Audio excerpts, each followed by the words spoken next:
On fait fichier, nouveau document. Alors je prends une largeur de 1280 pixels pour une hauteur de 720 pixels. Vous pouvez l'adapter à la résolution de votre écran, c'est à vous de voir. Résolution par contre je prends 300 pixels par pouce en mode RVB 8 bits sur un fond blanc. OK pour valider, l'arrière-plan est verrouillé par un cadenas, je double-clique sur celui-ci et en validant par OK, j'ai déverrouillé le calque. Ici, si vous n'avez pas le noir et le blanc comme couleur par défaut, vous appuyez sur la touche D pour réinitialiser les couleurs. Et avec le noir en premier plan, vous appuyez sur Alt et sur Supprimer et vous remplissez ainsi votre calque en noir. On va créer un nouveau calque, on fait Fichier, Importer, et je vais prendre cette image que j'ai trouvée sur Google. Vous pourrez la récupérer en passant par le lien que je mettrai sur mon site. C'est une image au format PNG, comme vous pouvez le constater, ça permet de garder la transparence du détourage, ce qui est assez pratique. Par contre, c'est un objet dynamique, on le voit ce petit icône, on peut toujours faire un clic droit avec la souris et faire pixeliser le calque, même si c'est pas forcément utile. On vient créer un nouveau calque qui vient se mettre par-dessus le calque de notre danseur. On prend l'outil plume qui se trouve ici. À y être, on vient passer comme couleur de premier plan comme étant le blanc. Ici, par contre, il faut vous assurer d'être sur le mode tracé et pas sur le calque de forme. Et on va créer un lasso de lumière donc tout autour. Alors pour ce faire, déjà je vais mettre à 100%. Donc je reviens sur l'outil plume, je vais créer un premier point ici, j'en crée un second admettons ici. Je maintiens appuyé le bouton gauche de la souris et je fais un cliquer-glisser ainsi pour venir chercher une direction de courbe comme ceci. Je viens sur la jambe ici, je maintiens le bouton gauche de la souris appuyé et je fais glisser pour créer une autre direction et ainsi de suite jusqu'en bas. Donc voilà ce que l'on obtient très rapidement. On vient ensuite sur l'outil pinceau qui se trouve ici. Vous vous assurez d'avoir l'opacité et le flux à 100%. Vous faites un clic droit avec la souris, vous choisissez un diamètre de 5 pixels avec une dureté de 0. Vous revenez sur l'outil plume et là vous faites un clic droit avec la souris et vous faites contour du tracé. Vous venez chercher forme et vous cliquez sur simuler la pression et vous validez par OK. Je vais venir sur l'onglet tracé, je clique en dehors du calque de tracé pour désélectionner celui-ci. Je reviens sur les calques. Sur le calque 1 de notre lasso ici, on double-clique sur le calque, ce qui nous ouvre la palette de styles de calque. Et vous venez chercher lueur externe. Vous réglez l'opacité sur 75, le grossier sur 0, la taille sur 5 et l'étendue sur 50 et vous validez par OK.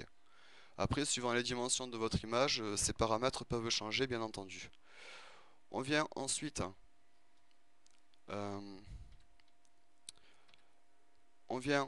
créer un masque de fusion qui se trouve ici. Vous cliquez sur le masque de fusion pour être sûr de l'avoir sélectionné. Vous revenez sur l'outil pinceau qui se trouve ici. Vous faites un clic droit avec la souris.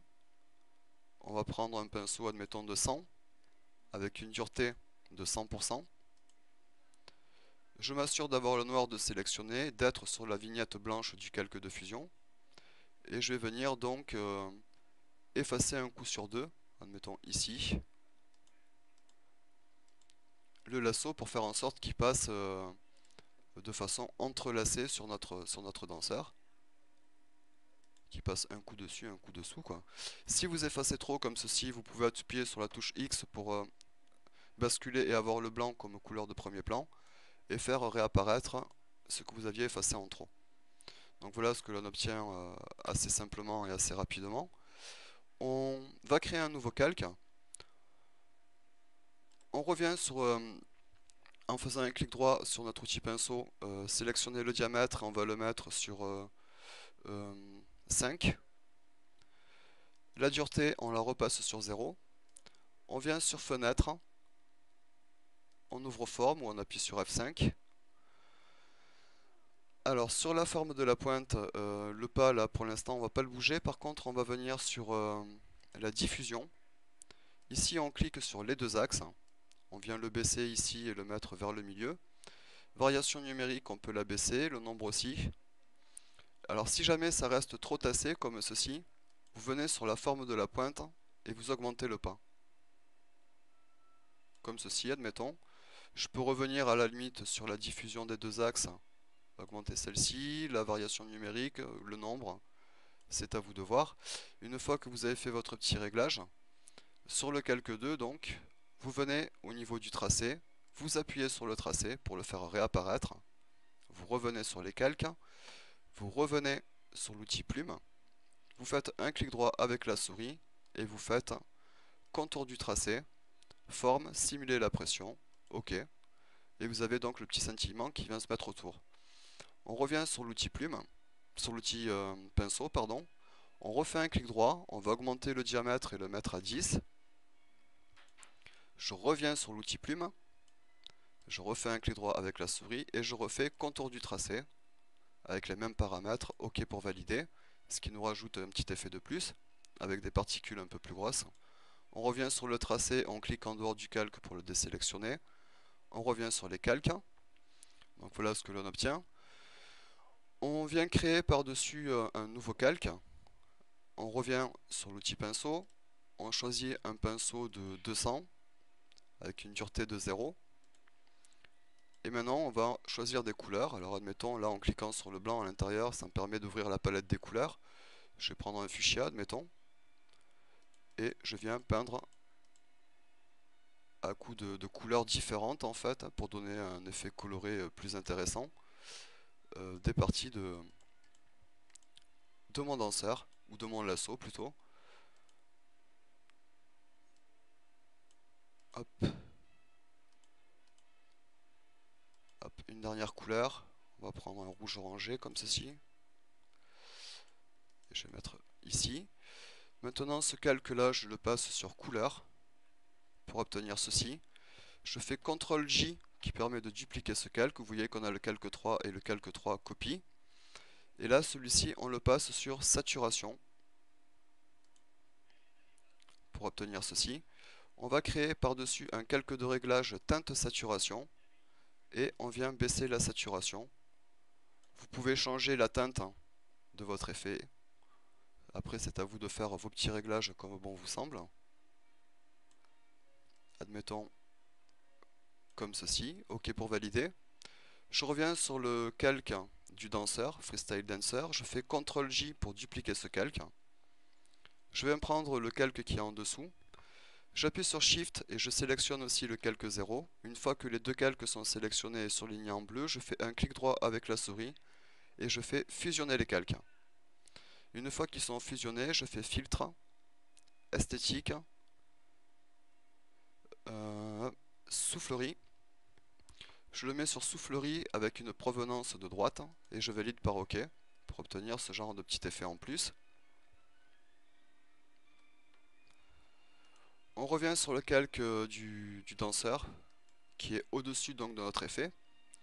Je double-clique pour ouvrir dans le calque pour ouvrir la palette des styles de calque. On va y ajouter une ombre interne que l'on vient mettre sur moins 148 degrés à peu près. On va augmenter sa taille ainsi que sa distance.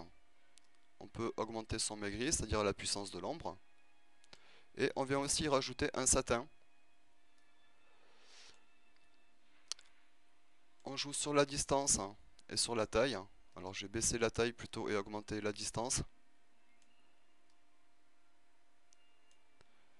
OK pour valider. Et on peut toujours finir en rajoutant ici au-dessus du calque teinte saturation un nouveau calque de réglage qu'on va appeler niveau. Et on vient donc régler les niveaux comme ça nous intéresse en jouant sur les tons foncés, les tons moyens ou les tons clairs pour régler comme on désire notre composition. Admettons comme ceci, OK pour valider. Donc voici ce que l'on obtient en fait comme effet très rapidement. J'espère que ce petit tuto vous aura appris quelques trucs sur les effets de néon, des effets de couleur. Alors on pourrait travailler cette compo bien plus que cela, mais en 10 minutes j'aurai pas le temps hélas. Donc j'espère que vous aurez quand même pu apprendre quelques trucs et je vous dis à un prochain tuto sur namosgraphics.com. Bon travail à toutes et à tous.